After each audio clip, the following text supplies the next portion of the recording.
Seguimos en Historia del Arte, en Aula Mentor, y ahora vamos a hablar de la segunda mitad en el siglo XIX.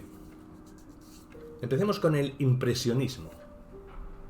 Hay una novedad y una tradición. En la segunda mitad del siglo XIX se producen grandes cambios en el mundo del arte. Así, la pintura se libera finalmente de ideas y de temas y empieza a manifestarse ella misma. El color, la luz y toda la problemática del modo en que el pincel lo plasma en el cuadro pasan a ser el centro del arte pictórico. Se descubre así, con el impresionismo, un modo nuevo de pintar, que llevaría aparejado, además de un modo de mirar. Las vías que tome la pintura tras el impresionismo, el neoimpresionismo, el postimpresionismo, el simbolismo, estas abren el camino de las vanguardias del siglo XX. En arquitectura, el desarrollo de los medios de producción y de nuevas técnicas y materiales, provocado por la revolución científica y la revolución industrial, va a empezar a notarse en el modo de construir desde mediados del siglo XIX, desplazando así a los modelos históricos, clásicos y medievales, que habían sido la base principal de su evolución. Sin embargo, la tradición clásica no desaparece del todo, y tanto en pintura, con el academicismo, como en arquitectura, con el eclecticismo, seguirán manifestándose en este periodo. En cuanto a los nacimientos y los principios, podemos decir que el movimiento impresionista se dio a conocer por primera vez como grupo en 1874. Esto fue en la exposición celebrada en el estudio parisino del fotógrafo Nadar. Allí los escandalizados visitantes pudieron ver pinturas de Monet, Renoir, Morisot, Degas, Pissarro, Sisley y Cézanne. El nombre del movimiento surgiría como algo despectivo del título de uno de los cuadros que puso Monet: Impresión, Soleil Levant. La pintura de los impresionistas se realiza directamente a plein art. De esta forma pasa a ser algo espontáneo, sin ideas premeditadas, sin composiciones previas ni estudios preparatorios. Se busca lo inmediato, la traducción directa al cuadro de lo que el propio pintor ve delante de él, intentando describir no el objeto, sino la vibración que la atmósfera luminosa provoca al chocar con las cosas. Por ello, como el ambiente que se va a pintar cambia constantemente, debe pintarse con rapidez. El ojo guía al pincel en la elaboración del cuadro. Entre ellos podemos hablar de Eduard Manet, y decimos que si existe un pintor que anuncie los nuevos caminos de la pintura, es este, Eduard Manet. Manet representa a la vez la última expresión de la tradición y la primera encarnación de un nuevo modo de ver y crear. Es el iniciador en solitario de la ruptura con toda la tradición pictórica europea.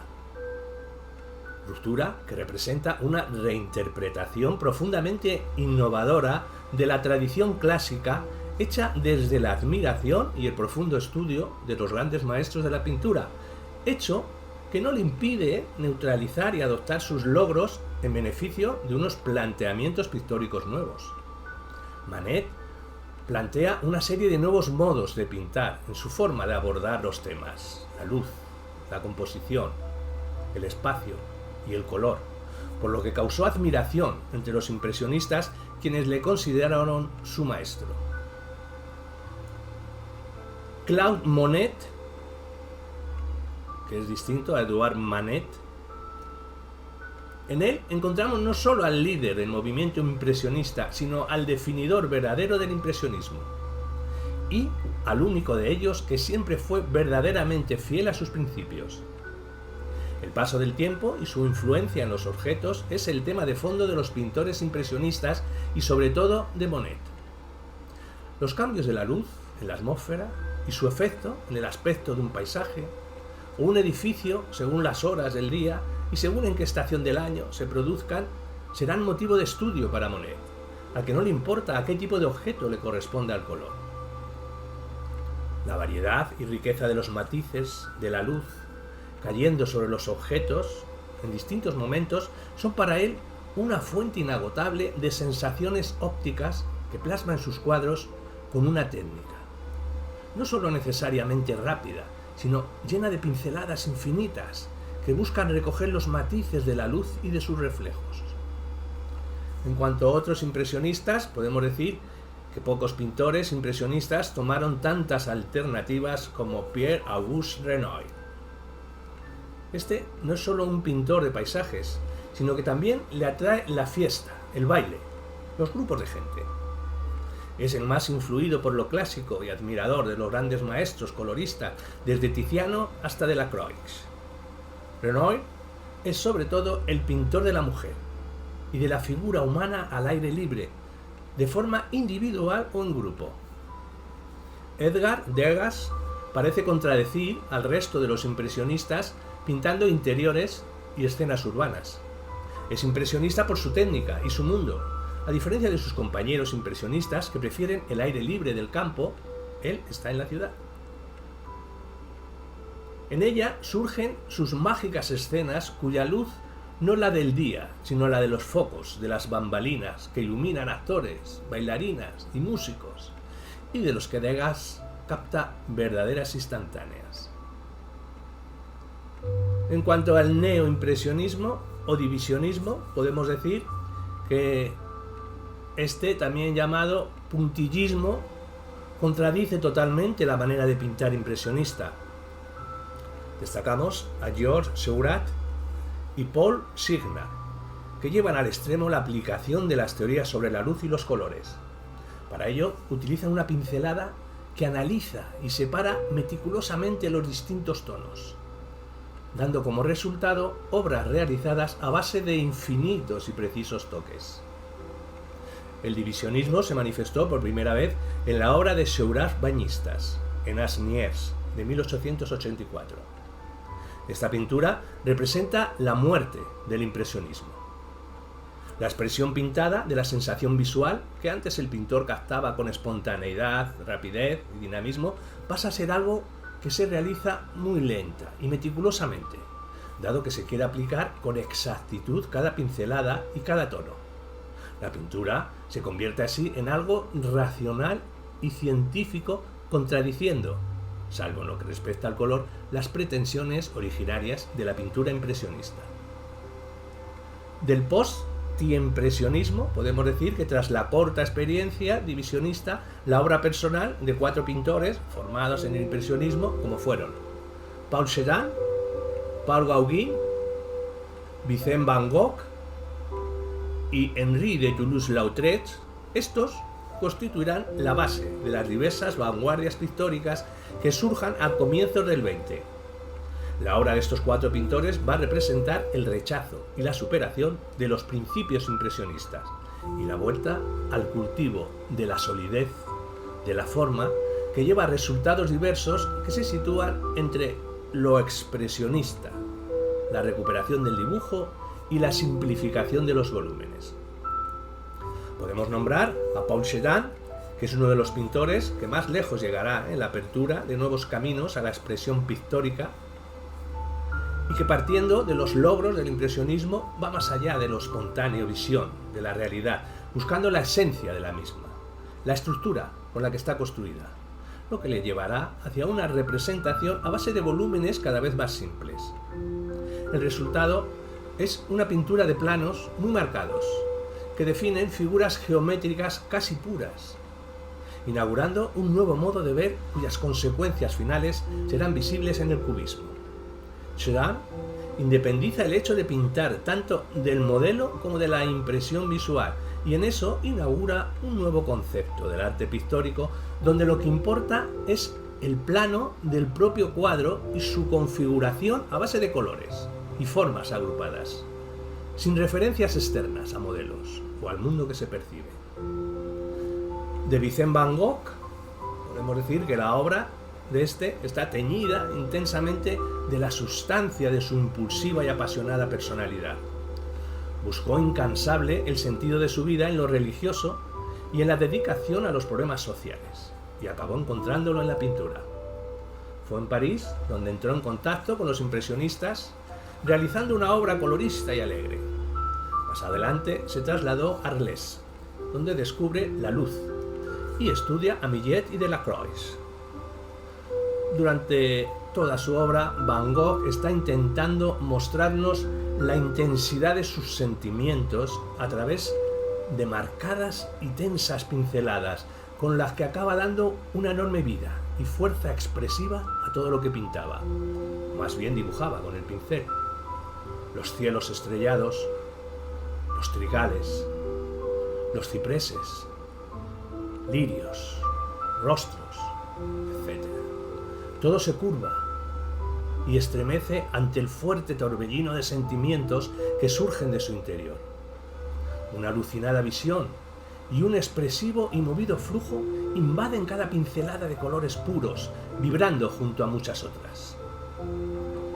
De Paul Gauguin podemos decir que, partiendo del impresionismo y con influenciada de las estampas japonesas y de la cultura bretona, Paul Gauguin empezará a realizar una pintura de colores puros y planos, de fuertes contrastes.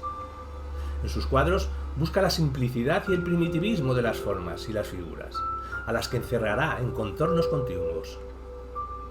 Con ello consigue realizar obras con un espacio y una profundidad apenas existentes y en el que el protagonista es el plano del cuadro y las relaciones que se establecen entre sus distintas zonas de color. En su etapa de Tahití introduce la influencia y la inspiración de los pueblos primitivos. De su pintura sacarán provecho inspirador los simbolistas, expresionistas, fauves y el movimiento Naví. De Toulouse-Lautrec podemos decir que también se observa en él la influencia del grabado japonés y un uso de la línea y del color de forma personal, subjetiva y artificial. Las líneas del dibujo se mueven con sinuosidad, con expresión curvilínea, de grosor cambiante. Su dibujo es plena expresión y sus deformaciones y caracterizaciones de rostros son pura caricatura. Toulouse-Lautrec gusta del movimiento, como demuestran sus rápidos, sensibles y vivos apuntes de bailarinas de cabaret, artistas circenses, carreras de caballos, etc. Además, Toulouse-Lautrec es el auténtico creador del cartel moderno.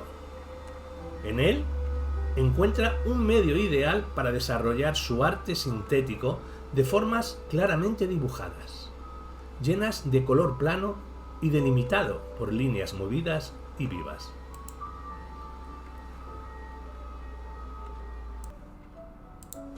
En cuanto a la arquitectura, en esta parte del siglo XIX es donde hay la aparición del hierro en la arquitectura.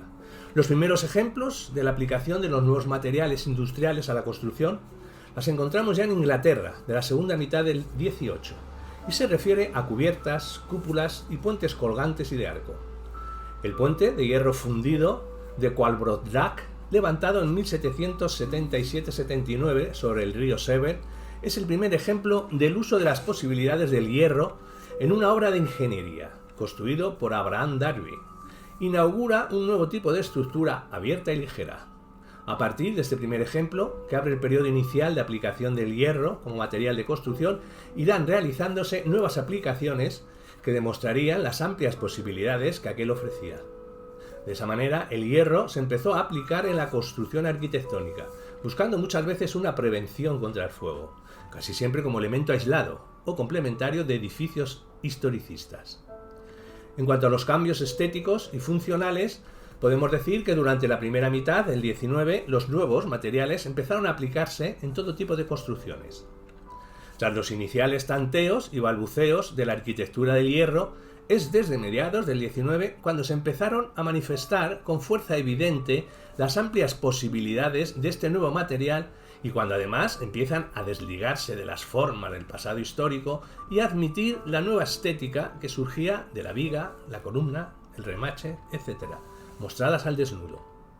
La aplicación del hierro en la arquitectura dio lugar a un espacio interior más amplio e iluminado, puesto que suprimía los gruesos pilares de obra y los sustituía por delgados pilares metálicos.